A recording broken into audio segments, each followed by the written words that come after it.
continuidade ao assunto de metabolismo de carboidratos, vamos falar nesta videoaula sobre a respiração celular, ou seja, sobre a oxidação da glicose em condições aeróbicas. Na videoaula anterior, nós estudamos a glicólise. Agora vamos dar um enfoque maior nas próximas etapas, que é a conversão de piruvato para acetil-CoA, ciclo de Krebs, cadeia respiratória. E, finalmente, falar sobre quantos ATPs são produzidos a partir de uma glicose em condições aeróbicas. Venha comigo! Metabolismo de carboidratos.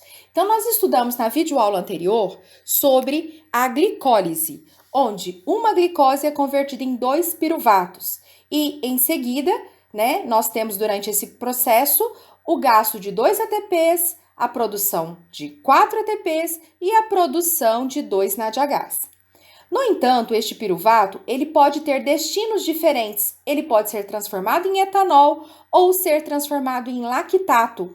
Isso tudo em condições anaeróbicas, sem a necessidade de oxigênio. Mas nesta videoaula, vamos dar enfoque às condições aeróbicas, tá? Então, nós permanecemos aqui com a primeira via, tá? Que é a glicólise, seguindo das etapas posteriores, que são conversão de piruvato para acetil-CoA e acetil-CoA ser oxidado no ciclo de Krebs e, posteriormente, todos os NADHs e FADH2 produzidos indo para a cadeia respiratória, finalizando o uso do oxigênio para a formação da água. Então, vimos também na videoaula anterior que a glicose e o oxigênio são provenientes dos nossos processos fisiológicos de respirar e se alimentar, e a partir da digestão, e a partir disso nós temos as etapas da respiração celular. Então, é um processo que acontece numa sequência de várias reações químicas. Então, essa glicose, uma vez ali no citoplasma, a glicose é convertida em 2 piruvatos, nós conhecemos isso como a primeira etapa, que foi uma divisão meramente didática, tá? Em seguida, esse piruvato vai entrar dentro da mitocôndria, onde será convertido em acetil-CoA, que nós chamamos isso de segunda etapa, tá? Essa etapa, diferente da etapa anterior, tem produção de CO2, além de NADH, que vamos ver posteriormente, e esse acetil-CoA, formado a partir da segunda etapa, ele vai ser oxidado no ciclo de Krebs, com produção de NADH, FADH2, ATP e também de CO2. E esse CO2 ali produzido, então, tanto o CO2 produzido na segunda etapa quanto na terceira etapa, chamada ciclo de Krebs, nós temos que esse CO2 deve ser eliminado. Então, ele vai sair ali de dentro da mitocôndria e ser encaminhado ali para os alvéolos, para a corrente sanguínea e posteriormente para os nossos pulmões sendo eliminado. Então, o CO2 ele é um dos produtos da respiração celular.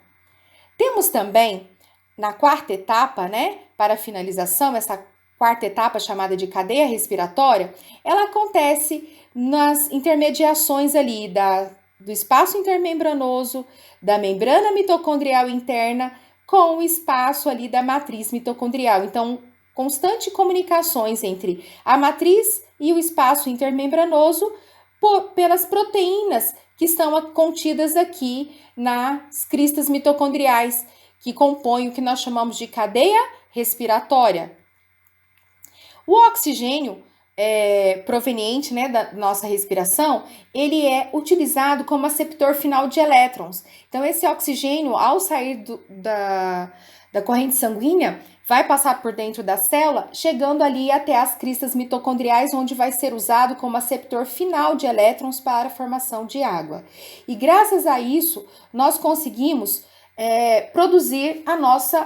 extrair a energia química contida na glicose, produzindo assim a nossa famosa molécula de ATP, a partir da fosforilação da molécula de ADP para formar o nosso ATP.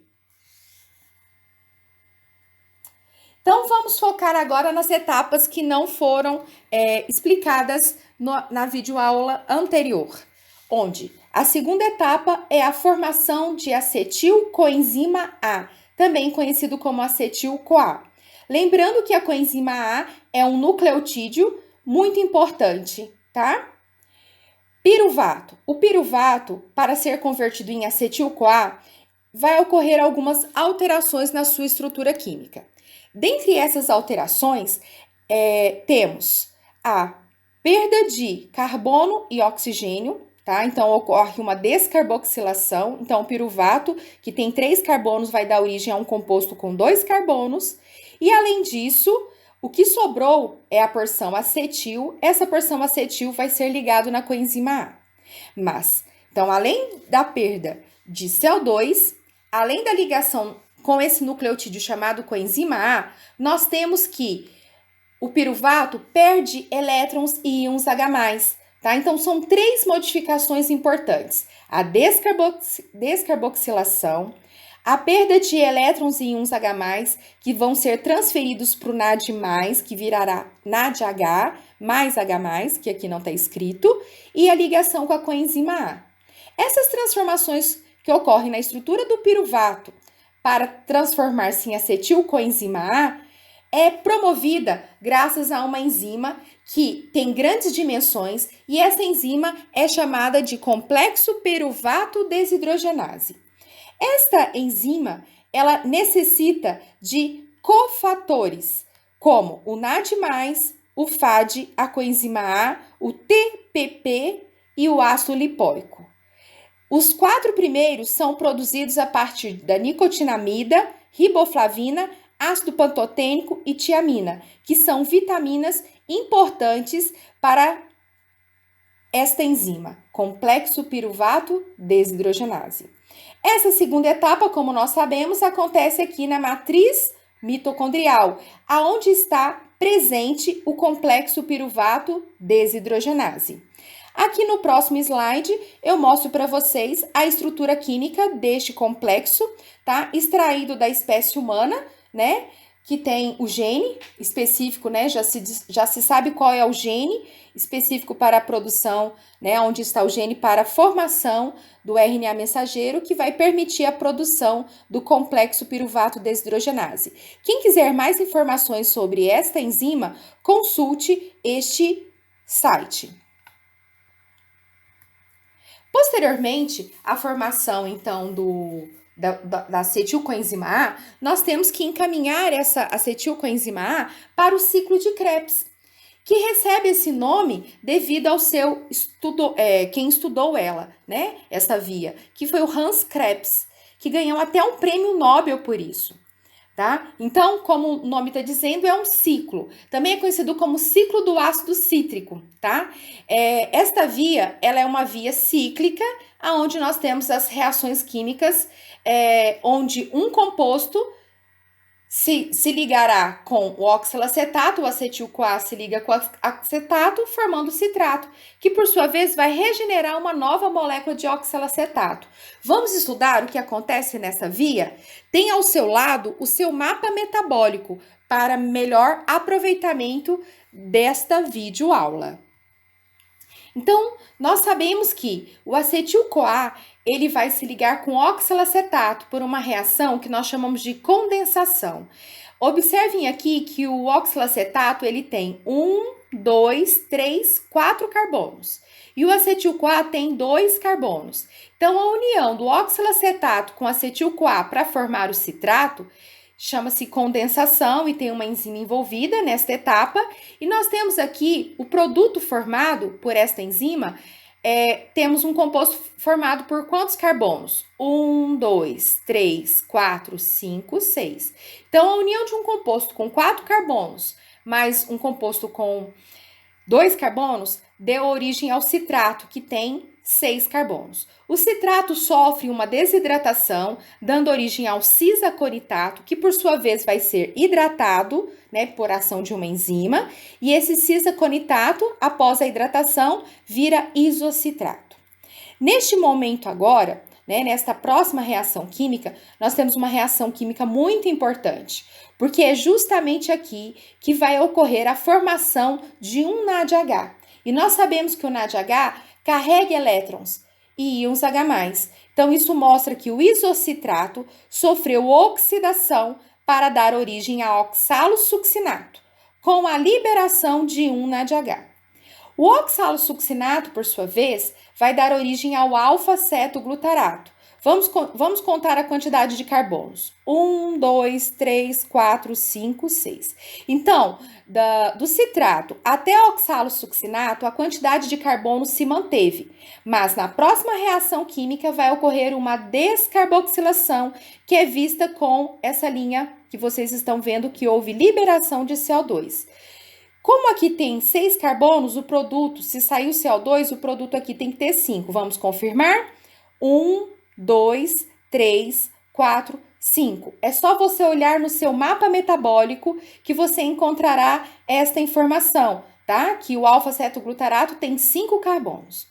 Então, na etapa de oxalosuccinato para alfa-cetoglutarato, houve uma descarboxilação, tá? Então, teve uma enzima que descarboxilou o oxalosuccinato para formar o alfa-cetoglutarato. Posteriormente, a próxima enzima também vai promover a descarboxilação do alfa-cetoglutarato para formar succinil-CoA. Então, nós vamos sair de um composto que tem 5 carbonos para um composto que tem 4. Vamos contar. 1, 2, 3, 4. Então, houve a descarboxilação. Este é o CO2 que vai sair posteriormente no ar exalado dos seus pulmões, tá?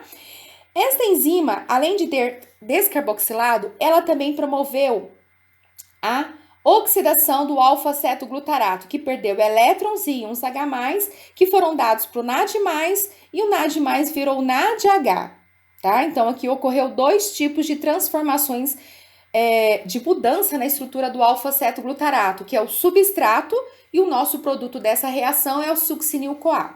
Já a reação de succinil-CoA para succinato, ela foi uma reação que permitiu a fosforilação de ADP, e esse ADP, o difosfato, virou trifosfato.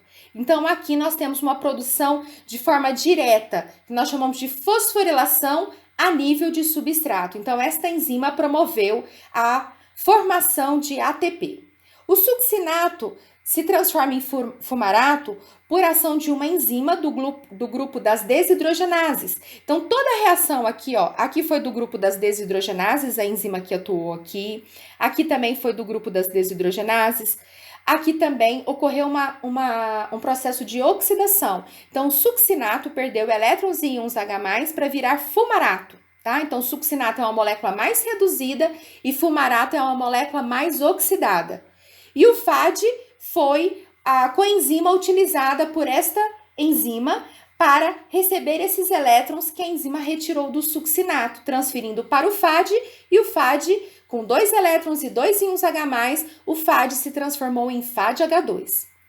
Posteriormente, o fumarato sofrerá uma hidratação, dando origem ao malato, e, em seguida, uma nova enzima vai oxidar o malato, transformando o malato em oxalacetato, onde tudo começou. E esta enzima que faz a oxidação do malato para oxalacetato, ela é uma enzima que trabalha com a colaboração do NAD+. Então, o NAD+, recebe 2 elétrons e um íon H+, e vira NADH. Então, isto que eu acabei de explicar para vocês é o que nós conhecemos como ciclo de Krebs ou ciclo do ácido cítrico, uma vez que o citrato é o primeiro produto formado pela combinação do oxalacetato com acetil-CoA. Mas como que o ácido cítrico em pH fisiológico é um pH em torno de 7,3, por exemplo, 7,35, esse oxalacetato, ao unir com a acetil-CoA formando o ácido cítrico ele se desprotona, né? Então teria que vir aqui esse íon H+ ser liberado, formando o que nós chamamos de citrato, que é a base conjugada do ácido cítrico.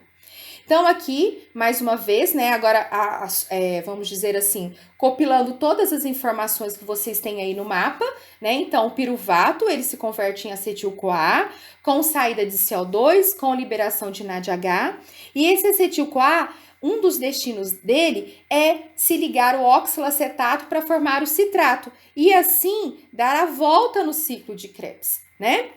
E Esse acetil-CoA, ele não é produzido apenas a partir da glicose que vira piruvato e o piruvato que vira acetil-CoA. Nós temos outros, vamos dizer assim, nutrientes que também dão origem a acetil-CoA ou a piruvato. Então, não é exclusividade só dos carboidratos, tá? E aqui nesta sequência, vocês estão vendo os nomes das enzimas que vão estar participando de toda essa via metabólica chamada ciclo de Krebs. Então, nós vimos que ao oxidar um carboidrato energético, esse carboidrato energético, ele vai dar origem ao piruvato, tá? Aqui eu coloquei a batata como exemplo de um carboidrato energético, que é o amido, que é formado por várias unidades de glicose. Mas não é só os carboidratos que fazem isso, tá? Nós também temos os lipídios, mais precisamente os seus ácidos graxos, tá? Então, ali um alimento que tem alto teor de lipídios, né, de triacilglicerol, que é formado por ácidos graxos, os ácidos graxos, quando sofre oxidação, ele dá origem a acetil-CoA, que por sua vez vai entrar no ciclo de Krebs da mesma maneira como o acetil-CoA proveniente dos carboidratos, tá? Sempre o acetil-CoA proveniente do ácido graxo vai ligar com o oxalacetato, formar citrato e dar essa volta novamente, tá? Nós também temos a cadeia carbônica dos aminoácidos que sofrem oxidação visando produção de ATP, eles também podem dar origem a acetil-CoA, tá? Nós vamos ter uma aula sobre esse assunto, sobre o metabolismo de aminoácidos, e eu vou trazer mais informações sobre isso, tá? Porque os aminoácidos, a cadeia carbônica deles, não gera somente acetil-CoA. E aí nós vamos conversar isso posteriormente. Então, aqui é só para focar, né, que cada reação química do ciclo de Krebs tem enzimas envolvidas. Aqui nessas duas etapas foi a mesma enzima, foi a conitase. Aqui nessas duas etapas foi a mesma enzima, a isocitrato desidrogenase, e assim por diante. E que o piruvato e acetil-CoA não é exclusivo apenas ser proveniente de carboidratos. Nós também temos lipídios e aminoácidos dando origem a acetil-CoA. E o que temos que falar é sobre o rendimento energético. Então, vamos falar até aqui o que está sendo produzido, que é importante para a produção de ATP, tá? Nós temos que o ciclo, quando ele aconteceu, gerou o saldo de 1 ATP, 3 NADH e 1 FADH2 e 2 CO2. Então, a cada acetil-CoA que entra no ciclo de Krebs, nós temos a formação de 2 CO2, 1 ATP, 3 NADH e 1 FADH2. Esta figura foi obtida da internet, o autor desconhecido, não consegui localizá-lo e fiz algumas modificações, uma vez que lá no ciclo de Krebs, a partir de uma glicose, não chega só um acetil-CoA, chegam 2 acetil-CoAs. Então, nós temos que multiplicar tudo isso por 2. Então, ao total, são produzidos 4 CO2, 2 ATPs, 6 NADHs e 2 FADH2. Guardem essas informações, tá? Sobre a multiplicação, tá? Lembrem, uma glicose forma 2 piruvatos formam 2 acetil-CoAs e 2 acetil-CoAs entram no ciclo de Krebs. Portanto, nós temos que multiplicar tudo que foi produzido numa volta do ciclo de Krebs, eu chamo isso aqui de uma volta, eu tenho que multiplicar tudo isso por 2. E o que vai acontecer? Qual é a nossa próxima etapa? A nossa quarta etapa é chamada de cadeia respiratória. E essa cadeia respiratória, ela pode ser dividida, né, em 2 processos que acontecem, vamos dizer assim, separadamente. Mas em conjunto eu chamo tudo isso de cadeia respiratória. O primeiro processo, ele é conhecido como cadeia transportadora de elétrons, também abreviado por CTE. Cadeia transportadora de elétrons. O nome está dizendo, é uma cadeia, é uma sequência onde ocorre transporte de elétrons. Mas nós vamos ver que a cadeia transportadora de elétrons não transporta só elétrons, ela também transporta íons H+. Então, nós temos localizado na membrana mitocondrial interna, ou seja, nas cristas mitocondriais, proteínas, tá? Que transportam elétrons. Além das proteínas, nós temos aqui a ubiquinona ou coenzima Q, coenzima Q10, que é um lipídio, tá? Que faz essa comunicação. Ele tira elétrons do complexo 1, do complexo 2 e entrega para o complexo 3. E também temos o citocromo C, que pega os elétrons do complexo 3 e entrega para o complexo 4. Vamos dar mais detalhes a seguir. Então, esta aqui é a cadeia transportadora de elétrons, e aqui no complexo 4 ocorre a formação e produção de água. Mas nós também temos um outro processo, que é a fosforilação oxidativa, que nós vamos abreviar por FO, tá? Então, CTE, cadeia transportadora de elétrons, e FO, fosforilação oxidativa. Simultaneamente a esse transporte de elétrons aqui, que o oxigênio chega e é o aceptor final de elétrons para a formação de água, vocês estão vendo que tem setas que mostram o transporte de íons H+ para este local. Este local aqui é representado pelo espaço intermembranoso.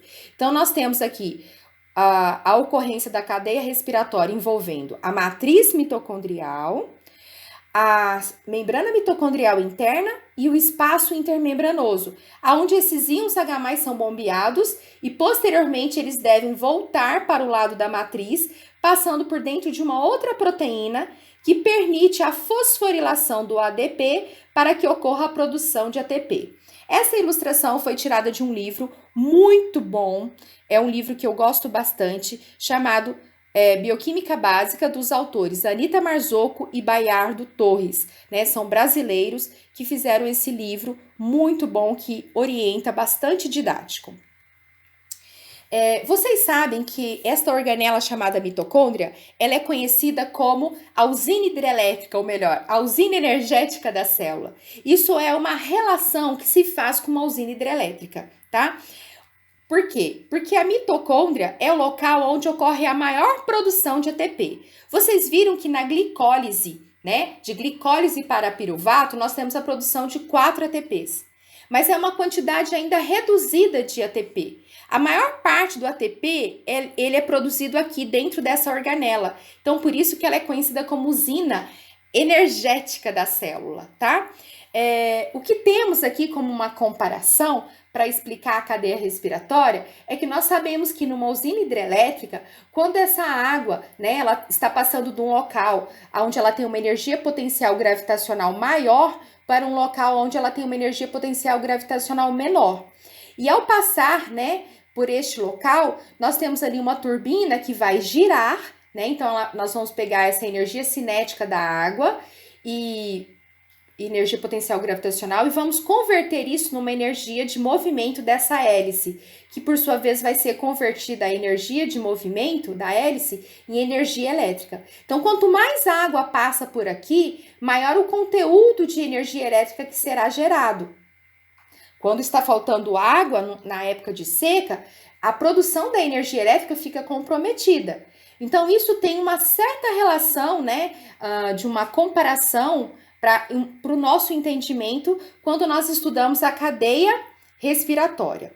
Então, aqui tem a membrana mitocondrial externa, a membrana mitocondrial interna, e aqui dentro é a nossa matriz mitocondrial, onde ocorre o ciclo de Krebs, onde ocorre a conversão de piruvato para acetil-CoA, né, pela ação do complexo piruvato desidrogenase. Então, nós temos NADH sendo produzido de piruvato para acetil-CoA, nós temos NADH sendo produzido aqui no ciclo de Krebs. Então, NADH sendo produzido de piruvato para acetil-CoA, NADH sendo produzido pelo ciclo de Krebs. Nós temos NADH sendo produzido lá no citoplasma, na glicólise, e esse NADH ele deve entrar dentro da mitocôndria. Aí nós envolvemos um assunto que não vai ser abordado nessa videoaula, que é o sistema de lançadeiras, que pegam esse NADH que está fora da mitocôndria e encaminha para dentro da mitocôndria, porque o NADH na cadeia respiratória e o FADH2 na cadeia respiratória, eles vão ser convertidos em ATP, tá? Então, toda essa etapa é para transformar o ADP em ATP. E isso é permitido graças ao NADH e o FADH2.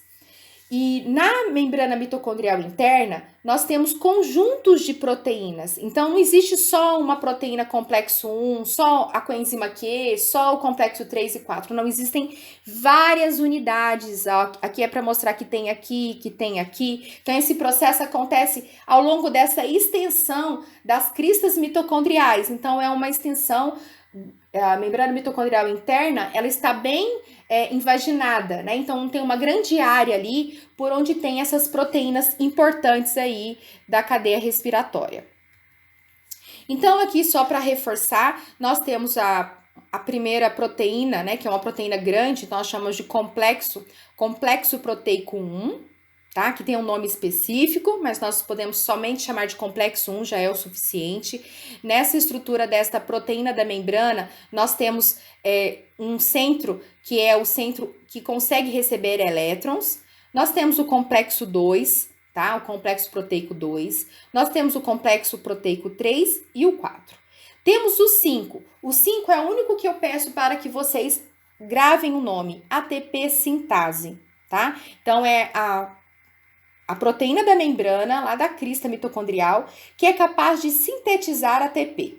Então, além de ser uma proteína de membrana, uma proteína que deixa transportar íons H+, é uma proteína que consegue fosforilar o ADP para virar ATP.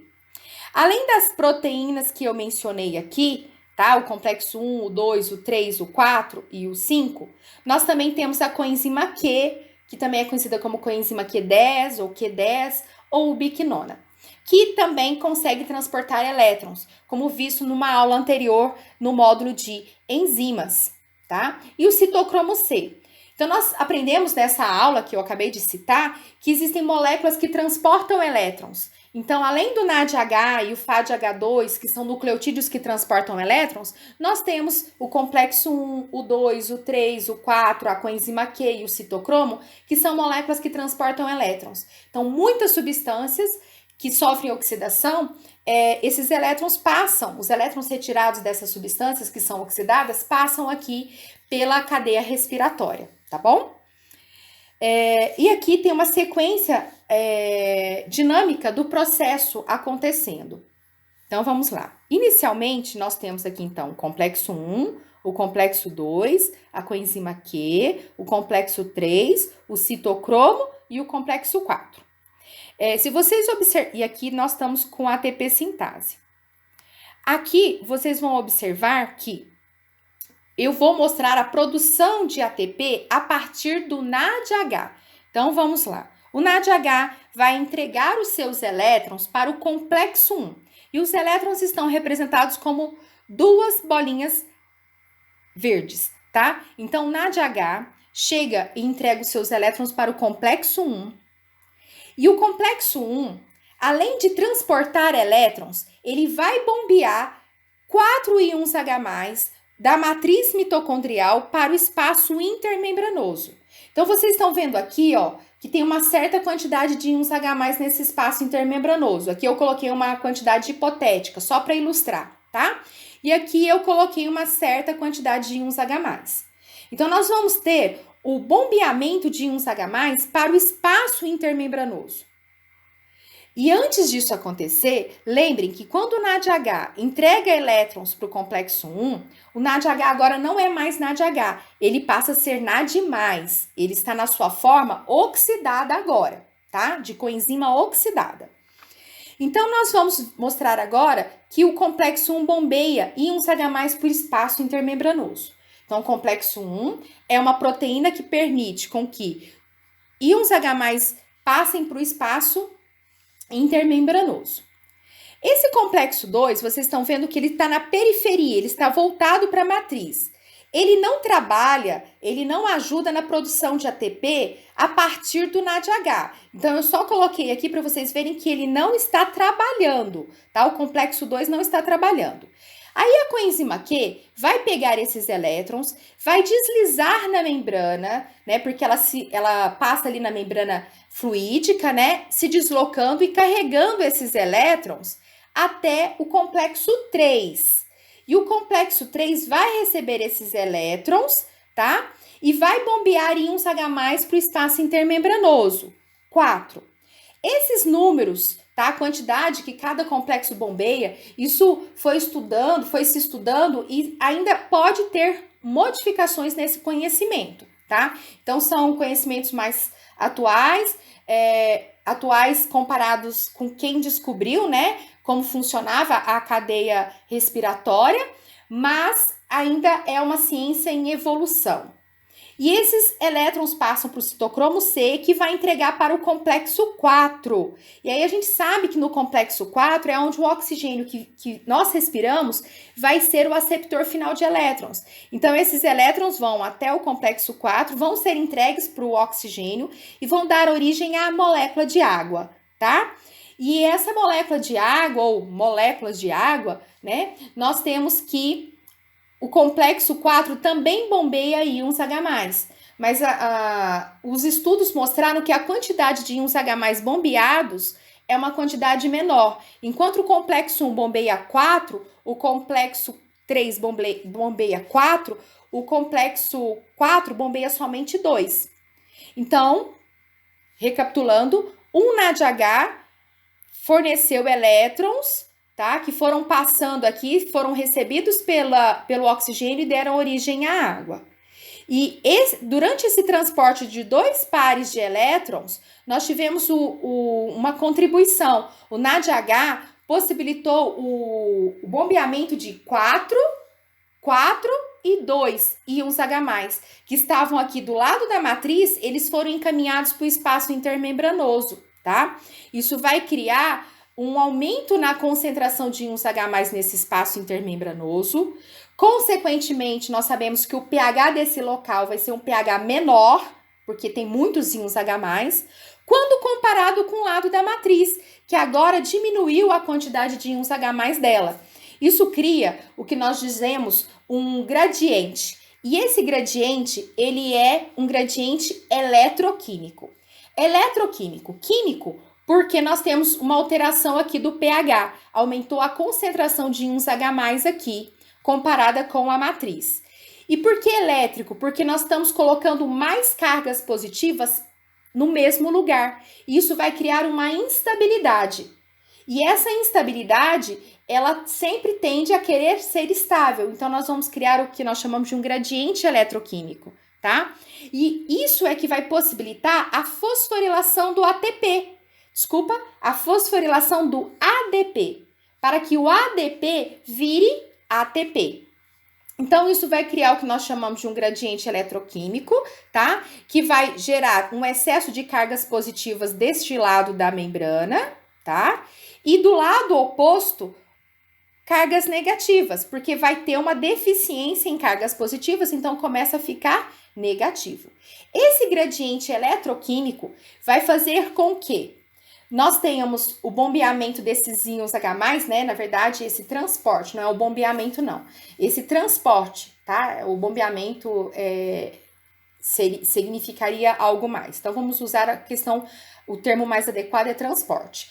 Ele vai utilizar esse transporte para trazer 4 íons H+ para o espaço da matriz mitocondrial. Então, vem aqui para o lado da matriz, voltando aqui para vocês verem, ó. Criou o gradiente eletroquímico e esses íons H+ vão passar para o lado da matriz mitocondrial. 3 deles passando por dentro da ATP sintase e um sendo transportado junto com o fosfato, também que vem do espaço intermembranoso, para o lado da matriz.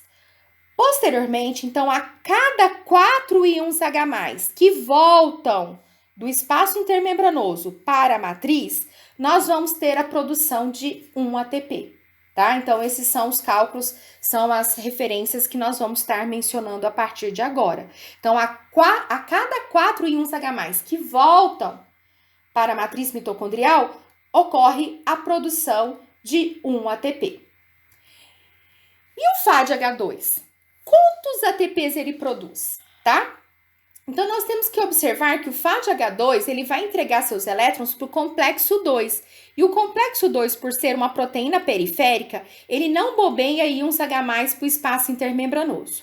Então, recapitulando, os elétrons do FADH2 foi entregue para o complexo 2 e o FADH2 vira FAD, que é a nossa coenzima oxidada. Esses elétrons do complexo 2 são entregues para a coenzima Q, que entrega para o complexo 3, e o complexo 3 bombeia 4 íons H+, para o espaço intermembranoso, e sucessivamente, né, de forma simultânea, os elétrons estão passando para o citocromo C, que vai entregar para o complexo 4, que vai bombear 2 íons H+ para o espaço intermembranoso. E esses elétrons são recebidos pelo oxigênio, que vai, na presença de mais íons H+, dar origem à água. Então, o oxigênio é o nosso aceptor final de elétrons. Esses íons H+, quando voltarem aqui por dentro da ATP sintase, nós vamos ter a fosforilação oxidativa acontecendo, que é onde ocorre a produção do ATP. A cada 4 íons H+, que voltam do espaço intermembranoso para a matriz, nós produzimos um ATP. Então, esses 4 íons H+, vão dar origem a um ATP. E aqui nós não temos 4, nós temos a metade. Então, se aqui gera um ATP, aqui vai gerar meio ATP. Então, daí vem a informação que eu já disse anteriormente. Um FADH2 gera produção, um FADH2 gera produção de 1,5 ATP. Isso vai ser visto, tá? Por uma ilustração elaborada por aquela videoaula que eu indiquei para vocês do professor Dorival Filho, aonde ele mostra isso, né? Que aqui tá o complexo 1, aqui tá o complexo 3, aqui tá o complexo 4 e aqui ATP sintase, onde ocorre a fosforilação oxidativa, tá? Então, é o mesmo desenho com as, vamos dizer assim, um desenho que representa a mesma coisa que eu estou falando, a cadeia respiratória. Então, nós vimos que quando o NADH entrega elétrons para o complexo 1, são bombeados 4, o complexo 3 bombeia mais 4 e o complexo 4 bombeia 2. Então, ao total, são 4 mais 4 mais 2. Então, são 10 íons H+, que são bombeados graças ao NADH. E a cada 4 íons H+, que voltam para o lado da matriz, nós vamos produzir um ATP. Então, esses 4 iniciais produzem um ATP, proveniente do NADH, do complexo 1, o complexo 3 bombeia esses 4, que gera outro ATP, e esse complexo aqui bombeia 2, que vai gerar meio ATP. Então, 1 mais meio, 2,5. Daí, tiramos a seguinte análise. Para cada NADH, eles vão permitir a produção de 2,5 ATPs. E quando é o FADH2? O FADH2, como eu disse no slide anterior, ele entrega os elétrons para o complexo 2, que não bombeia íons H+. Então, os elétrons do FADH2 vão para a coenzima Q, que entrega para o 3, que bombeia 4, que entrega para o citocromo, que entrega para o complexo 4 e bombeia 2. Então, nós temos somente, né, o FADH2, ele contribui com a quantidade de íons H+, aqui para o espaço intermembranoso menor. Por isso que ele vai gerar menos ATP, tá? Então, ele bombeia ao todo 6. Então, esses 4 produzem um ATP, esses 2 produzem meio. Então, para cada FADH2, serão produzidos 1,5 ATPs. E a partir disso, tá? Nós podemos calcular o total de ATP. Uma observação que eu quero fazer é que essa figura, ela deve ser feita no seu caderno ou no verso do mapa metabólico para que você use durante os seus estudos. E aí você complete, tá? Essa figura com as informações do que chegou aqui no complexo 1 e o que saiu, do que chegou no complexo 2 e o que saiu, e o que está sendo bombeado, né? Na linha azul aqui, o que está sendo bombeado para o espaço intermembranoso. Na linha vermelha, vocês sabem que é o transporte de elétrons, tá? Esses elétrons aqui vão chegar e aqui nós temos a formação de quem? De água. E aí eu posso, até se vocês quiserem, podem colocar uma caixa de texto aqui, falando o que passa aqui por dentro da ATP sintase e o que chega aqui que vai dar origem ao nosso ATP, tá? Então, quem estudou essa produção de ATP ali nas cristas mitocondriais foi Peter Mitchell, tá? Que ele determinou o seguinte, ele disse que a oxidação, ou seja, a retirada de elétrons de carboidratos energéticos, lipídios energéticos e aminoácidos, tá? Ou seja, vai liberar, vai retirar elétrons dessas substâncias. E esses elétrons são transportados até a cadeia transportadora de elétrons, gerando um fluxo de íons H+ para o espaço intermembranoso, produzindo assim diferença de potencial químico, que é a diferença de pH entre a matriz e o espaço intermembranoso, e uma diferença de potencial elétrico, porque você está colocando mais cargas positivas no espaço intermembranoso, tá? E posteriormente, tá? Ele deu o nome para isso de força protomotriz, que é o que vai dar condições para que a ATP sintase consiga produzir o ATP. Então, a força protomotriz, ela direciona a síntese de ATP quando os íons H+ são transportados de forma passiva, por isso que eu não posso dizer bombeamento, né? Foi de forma passiva, de volta para a matriz mitocondrial, por dentro da ATP sintase. E vamos finalizando a aula agora com o balanço energético, tá? Então, a glicose até piruvato, nós vimos que este processo é conhecido como glicólise e tem o gasto de 2 ATPs, a produção de 2 NADH e a produção de 4 ATPs. Isso acontece no citoplasma da célula. Aí depois vimos que o piruvato vira acetil-CoA com descarboxilação e que ocorre a produção de mais 2 NADHs. Posteriormente, vimos que o acetil-CoA vai para o ciclo de Krebs, também na matriz mitocondrial, e durante esse processo nós temos a produção do CO2. E nós temos que falar que no final nós temos a produção de água. Mas focando apenas no ciclo de Krebs agora, nesse momento, nós temos que no ciclo de Krebs nós temos a produção de 6 NADHs, nós temos a produção de 2 FADH2. Professora, mas o ciclo produz só 3 NADH, só 1 FADH2. Lembrem, são 2 acetil-CoAs, tá? Então, nós multiplicamos aqui já por 2. Então, tá tudo multiplicado por 2. E nós temos que esses NADHs e esses FADH2, eles precisam ir para a cadeia respiratória, para assim se transformar em ATP, ajudar na produção do ATP. Né? O termo mais correto é que o FADH2, o NADH, quando forem para a cadeia respiratória, vão ajudar na produção do ATP. E nós vimos que o NADH1 equivale à produção de 2,5 ATPs e que um FADH2 a 1,5 ATPs. Então, vamos continuar aqui. Vamos mostrar quantos ATPs são produzidos a partir desses 2 FADH2 e desses NADHs aqui que foram liberados durante a conversão de piruvato até CO2 e água. Então, nós temos que multiplicar, né? 2 FADH2 multiplicado por 1,5, nós temos o total de ATPs produzidos a partir do FADH2. Então, 2 FADH2 multiplicados por 1,5 vão equivaler à produção de 3 ATPs, quando for para a cadeia respiratória. Então, esses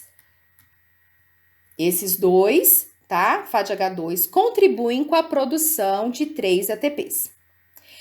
Nós temos agora que ver quantos ATPs vão ser produzidos por esses NADHs aqui que foram produzidos. Esse NADH aqui, quando ele sai lá do citoplasma e entra dentro da mitocôndria para ir para a cadeia respiratória, e lá dentro a molécula que recebe esses elétrons é o próprio NAD+, que vai virar NADH, por um sistema de lançadeira específico, tá? Essa quantidade de ATPs vai ser parecida como se o próprio NADH da glicólise tivesse sido produzido dentro da mitocôndria, tá? Então, nós vamos multiplicar por 2,5. Então, nós temos os 2 NADHs da glicólise, os 2 NADHs produzidos de piruvato para acetil-CoA e os 6 NADHs do ciclo de Krebs. Então, se a gente somar 2 mais 2 mais 6, então 2 mais 2, 4. 4 mais 6, 10. Então, nós temos o total de 10 NADHs produzidos, tá?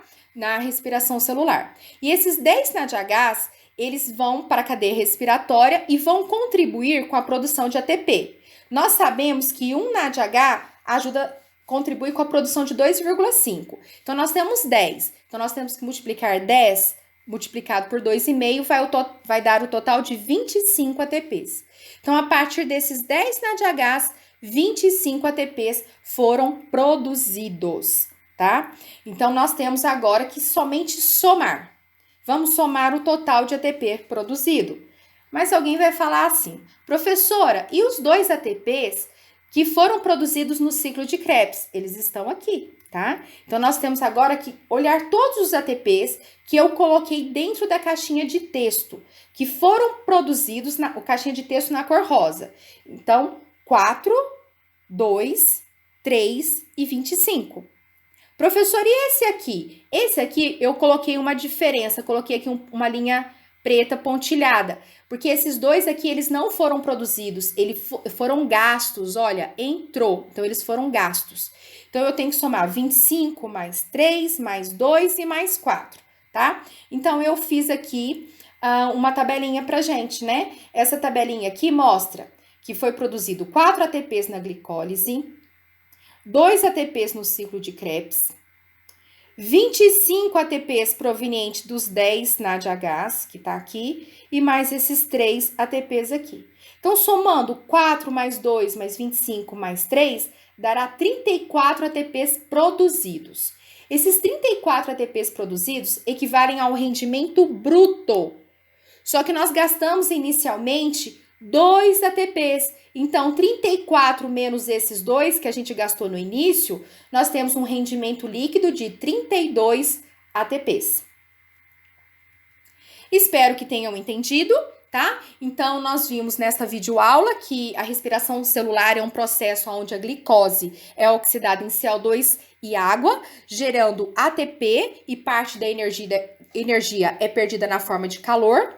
Vimos que temos a primeira etapa, a segunda etapa, a terceira etapa e a quarta etapa, que por sua vez é dividida em CTE e FO, tá? E vimos que uma glicose em condições aeróbicas produz 34 ATPs como rendimento bruto, ou seja, o total de ATP produzido é 34 ATPs em condições aeróbicas. E vimos que em condições anaeróbicas, na fermentação, a produção de ATP é somente 4, tá? Então, a maior parte da energia de ATP é produzido, né, em condições aeróbicas.